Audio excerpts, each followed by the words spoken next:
Hello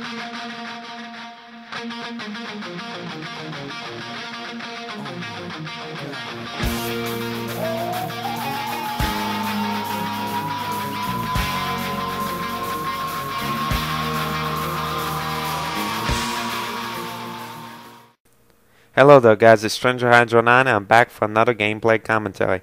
I'm on the map Eclipse in the Team Classic playlist on Halo Reach. This map is basically built off Halo 3's Blackout, which is built off Halo 2's Lockout. The people I have playing with me are Stevenage, or as I like to call him, Stevage, one of my 4-shot clanmates, and Stampy Longnose, a guy who makes excellent Halo Reach videos, and you should definitely check him out. So this is a perfection I got about a week ago on Halo Reach, and this shows why I like the Team Classic playlist probably the best in Reach. The bloom is still broken, but I use mainly short range weapons in this match, so the bloom is not as big of a factor as it would be if I'm using primarily DMRs. What I want to talk to you today is a topic relating to Halo 3, and that is, have you ever gotten into like a weird assassination situation where like you know the guy shouldn't have gotten an assassination but he does, and you just get a melee, like you're both full shields, he hits you, he gets an assassination, and you were like charging directly at each other, and you hit him and you get one melee, basically half of a beatdown. At first I thought, well, this just must be lag, you know, it must be something went wrong with the system. But I actually heard something about a week or two ago that made me rethink this, and that is that the two sides of the Spartan respond differently to melee attacks. Now, this sounds pretty crazy, but actually I've tested it out and I found it to be fairly true. If you hit the right side of a Spartan at about a 90-degree angle, it will, in my testing, result about 90% of the time in an assassination. Now, if you hit the same angle on the left side, about 90% of the time it will result in one melee strike. If he's one shot, that would be a beatdown. If he's full shields, that would be one melee strike. He would go to one shot. So definitely try this out when you're playing, you know, the next couple times you're playing Halo 3, and see if you can use this strategy to, you know, get a one-up on your opponent. That is to say, circle counterclockwise.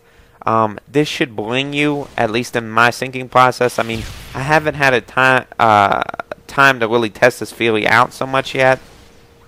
And just as a side note, this is one of my favorite tactics in Halo 3 Blackout, Halo Reach Eclipse. As you see, that guy totally did not know where I was coming from there. And as long as you look and see that Sniper Tower is clear, as you'll see right there, my teammates are over at Sniper Tower. So I know that more than likely I'm not going to get sniped. Holding a high position like this is excellent, as you can generally get a couple free shots in on guys that are coming up if you have a long range weapon, or if you have a short range weapon like I do, you just stand up here, wait until they come up to you, and then just basically rip them as soon as they'll come up. So it's a very, very good tactic, and one that I would highly encourage as long as Snipe Tower is clear. Now make sure right across, directly across from where I'm looking is Snipe Tower, and you want to make sure an enemy is not there, or you'll easily get sniped because of this tactic. So again, try out what I'm talking about. Circle counterclockwise relative to your opponent, and try to hit the right shoulder. Now, a good way to tell which shoulder is the right shoulder is as far as I can understand it, it's the one that's actually looks like it's holding the gun, or is a little bit higher than the other hand. Like the one hand supporting the gun, like the left is beneath supporting, and the right is basically holding the gun. Which you would assume that Spartans are considered to be right-handed. But, you know, I'm not quite sure yet, but in all the testing that me and my friends kind of tested out, this right-hand assassination tends to work about 80% of the time.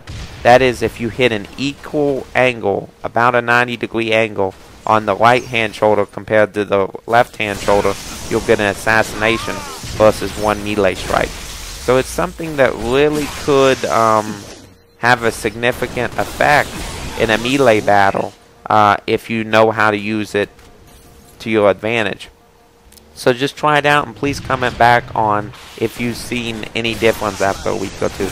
And thank you for watching this gameplay. I hope you enjoyed it. Please rate, comment, subscribe as always, and wait for more gameplays. Alright guys, see you next time.